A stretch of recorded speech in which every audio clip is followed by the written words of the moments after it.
नवी मुंबईत एका खासगी शाळेतील शिक्षिकेनं तिच्याच शाळेत शिकणाऱ्या अल्पवयीन विद्यार्थ्यासोबत अश्लील व्हिडिओ कॉल केल्याचा धक्कादायक प्रकार समोर आलाय। या गंभीर घटनेप्रकरणी कोपर खैरेने पोलीस ठाण्यात संबंधित शिक्षिकेविरोधात पोक्सो कायद्याअंतर्गत गुन्हा दाखल करण्यात आलाय।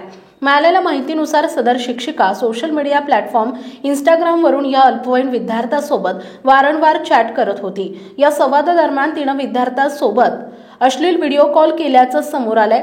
हा प्रकार काही दिवस सुरू होता, मात्र अखेर त्या विद्यार्थ्यानं याबाबतची माहिती आपल्या पालकांना दिली।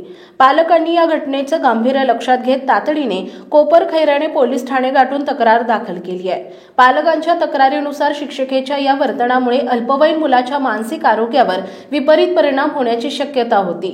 या तक्रारीनंतर पोलिसांनी तात्काळ कारवाई करत संबंधित शिक्षिकेला ताब्यात घेतलंय आणि तिच्यावर पोक्सो कायद्याअंतर्गत गुन्हा नोंदवलाय।